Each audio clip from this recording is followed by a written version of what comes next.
जय माता दी दोस्तों, हर हर महादेव। कैसे हो आप लोग? जैसा कि आपने वीडियो में लिखा हुआ देखा है, उसी टॉपिक पर आज हम बात करने जा रहे हैं।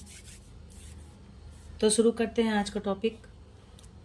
आज मैं आप लोगों को इतना प्रबल उपाय बताने जा रही हूँ जो कि आप लोगों की जिंदगी बदल सकता है। और यह उपाय मैंने स्वयं भी किया है। मैं इसे साधना तो नहीं कह सकती हूँ, बस इतना कहूंगी कि जिसकी भी आस्था माँ भगवती में है, और जो कोई भी व्यक्ति, जो लोग भी घोर गरीबी से गुजर रहे हैं, जिनके पास ना खाने के लिए कुछ है, ना पहनने के लिए कुछ है, और जो भयंकर कर्ज में डूबे हुए हैं। ऐसे तो YouTube में बहुत लोगों ने कर्ज मुक्ति का उपाय बताया है, पर प्लीज मेरे इस उपाय को आप करके देखिए, आपको जरूर फायदा होगा। और जो कोई भी घोर कर्ज में डूबे हुए हैं, वे माँ भगवती दुर्गा का यह उपाय अवश्य करें। माता रानी अवश्य ही कोई ना कोई रास्ता निकालेगी और खोलेगी। बस शर्त है कि महारानी में आपका विश्वास होना चाहिए, आस्था होनी चाहिए। और मैं सप्तशती में कहे हुए शब्द ही कहना चाहूंगी। सप्तशती में लिखा हुआ है कि कुछ ना करने से बेहतर है कि कुछ किया जाए। कुछ ना करने से बेहतर है कि कुछ किया जाए। ऐसे हाथ पे हाथ धर के बैठने से तो कुछ नहीं होगा, और सिर्फ मंत्र जप करने से भी नहीं होगा। कर्म करना जरूरी है, तो कर्म के साथ साथ कुछ उपाय भी करते चलना चाहिए, ताकि आपकी गरीबी दूर हो सके। और यह ऐसा उपाय है, कहा जाता है सप्तशती का कोई भी उपाय चूकता नहीं है, वह अचूक होता है। तो मैं आपको उपाय, और कहा जाता है माँ भगवती की पूजा में कर्म कांड से बढ़कर भाव की मान्यता होती है। ऐसा कोई भी कार्य जिसमें भाव शामिल ना हो, वह इष्ट तक नहीं पहुंच सकता है। हम लोग कितना भी भोग लगा ले, मंत्र जप कर ले, पूजा पाठ कर ले, लेकिन वह तब तक हमारे इष्ट तक नहीं पहुंचेगा जब तक कि माँ भगवती को हमारे अंदर उनके लिए प्रेम ना नजर आए, उनके लिए कोई भाव नजर ना आए। जब उनकी माँ भी, भगवान भी देखते हैं कि जो हमारे लिए मंत्र पढ़ रहा है, पूजा पाठ कर रहा है, उसके मन में भाव है या नहीं। बिना भाव के किया गया कोई भी कार्य निष्फल ही होता है।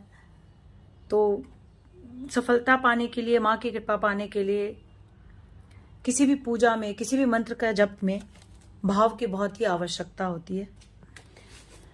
अभी नवरात्रि आरंभ होने वाली है।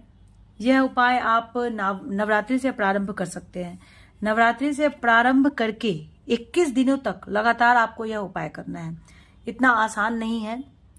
इस बीच में आपको बहुत संकट आएंगे। हो सकता है कि आप संकल्प पूरा ना कर सके फर्स्ट टाइम में, तो कोई बात नहीं। अगर आप फर्स्ट टाइम में संकल्प पूरा नहीं कर पाते हैं तो इसे बार बार कीजिए। कभी ना कभी तो आपका संकल्प पूर्ण होगा, और जरूर होगा। यह उपाय है कि दुर्गा सप्तशती का अर्गला स्तोत्र का पाठ। आपको दुर्गा सप्तशती के अर्गला स्तोत्र का पाठ करना है। अर्गला स्तोत्र के पाठ के बारे में बहुत लोगों ने यूट्यूब में बहुत कुछ बताया, पर मैं जो आज बता रही हूँ यह मेरे अनुभव पर ही आधारित है। आप गीता प्रेस गोरखपुर दुर्गा सप्तशती का कोई भी बुक ले लीजिए, उसके प्रारंभ में ही अर्गला स्तोत्र दिया हुआ है। आप एक बार उसे देख लीजिएगा, ठीक है। अब मैं बताती हूँ कि अर्गला स्तोत्र का पाठ कैसे करें कि हमारे जीवन की समस्या का समाधान हो जाए।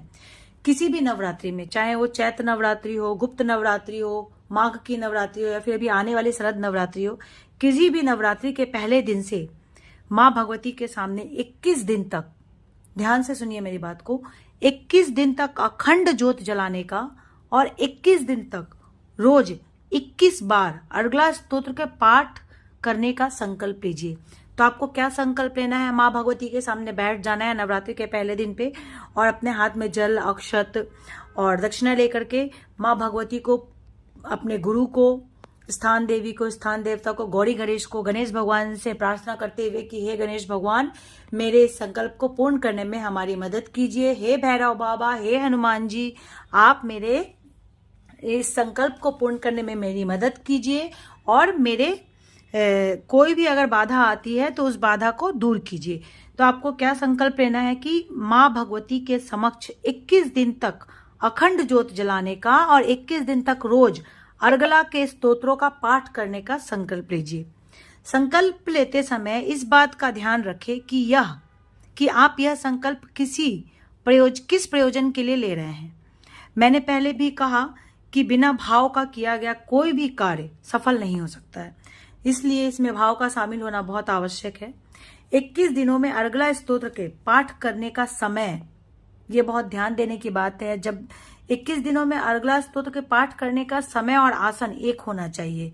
इट मीन्स कि जिस समय पर आप अर्गला स्तोत्र का पाठ कर रहे हैं, अगले 21 दिनों तक आपको उसी टाइम पर अर्गला स्तोत्र का पाठ करना है। जैसे कि आपने एक समय चुन लिया, नवरात्रि के पहले दिन आप सुबह 9 बजे या फिर सुबह 5 बजे उठ करके अर्गला संकल्प लेने के बाद सुबह 5 बजे से ही अर्गला स्तोत्र का पाठ करने का संकल्प लिया है, तो आपको रोज 21 दिनों तक 5 बजे ही उठ करके उसका पाठ करना है। और आप जिस आसन का प्रयोग कर रहे हैं, उस आसन का प्रयोग घर के दूसरे लोग नहीं कर सकते हैं। इट मीन्स कि वो आसन सिर्फ और सिर्फ आप ही यूज करेंगे, उस आसन पर सिर्फ आप बैठ सकते हैं। अच्छा होगा कि अगर आप लाल वस्त्र पहन करके इसका पाठ करें। 21 दिन का संकल्प पूर्ण हो जाने के बाद, जब आपका 21 दिन का संकल्प पूर्ण हो जाता है, तो 22वें दिन अर्गला के स्तोत्र के मंत्रों से हवन कर दें। अगर आप अर्गला स्तोत्र के मंत्रों का पूर्ण हवन नहीं कर सकते हैं, तो आप सिर्फ अर्गला के प्रथम स्तोत्र जो है, ओम जयंती मंगला काली भद्रकाली कपालिनी दुर्गा क्षमा शिवा धात्री स्वाहा स्वधा नमस्तुते, सिर्फ इस स्तोत्र से भी आप आहुति हवन कुंड में दे सकते हैं। उसके बाद आपको क्या करना है कि अखंड ज्योति जलाने के बहुत सारे नियम हैं। तो जब आप अखंड ज्योत प्रज्वलित करेंगे, तो अखंड ज्योत को कभी भी अकेला नहीं छोड़ सकते हैं, नहीं छोड़ना चाहिए। कोई ना कोई अवश्य ही ज्योत की सेवा करने के लिए घर में मौजूद होना चाहिए। बहुत ही खराब परिस्थिति हो गई हो कि ऐसा बहुत विषम परिस्थिति हो गया कि आपको घर छोड़ करके जाना पड़े, तो आप गणेश भगवान से प्रार्थना कीजिए कि हे गणेश भगवान जी, बहुत विषम परिस्थिति आ गई है और मुझे घर से निकलना पड़ रहा है, तो जब तक मैं घर में नहीं प्रवेश करती हूँ तब तक प्लीज मेरे इस अखंड ज्योत की रक्षा कीजिए। लेकिन मैं यही कहूंगी कि जितना हो सके आप अखंड ज्योत के समीप रहें, अखंड ज्योत को छोड़ करके ना जाएं। अखंड ज्योत को कभी भी अकेला नहीं छोड़ना चाहिए। और अगर आप लोगों को अर्गला स्तोत्र नहीं मिलता है तो आप लोग कमेंट कीजिएगा, तो मैं अपने नेक्स्ट वीडियो में अर्गला स्तोत्र को भी डाल दूंगी। और अभी नवरात्रि आने वाली है, तो सभी कोई माँ को प्रसन्न करने के लिए ये उपाय जरूर करे। और इसे उपाय भी मत मानिए, इसे माँ की सेवा मान करके चलिए, क्योंकि आप अगर कोई प्रयोग करते हैं, उपाय करते हैं, उससे माँ उतनी प्रसन्न नहीं होती जितनी माँ अपनी सेवा से प्रसन्न होती है। तो इसे आप अपनी माँ की सेवा मान करके चलिए। और इस प्रयोग को अगर आपको इसमें सफलता मिलती है और कुछ अनुभव होते हैं, तो मैं आपसे ये रिक्वेस्ट करूंगी कि प्लीज़ उस सफलता के बारे में और उस अनुभव के बारे में मुझे ज़रूर बताएं, मुझे कमेंट करें कि हाँ दीदी ये सफलता मुझे मिली है, मैंने ये किया तो मुझे ये सफलता मिली, मुझे बताइए। तो मैं आप लोग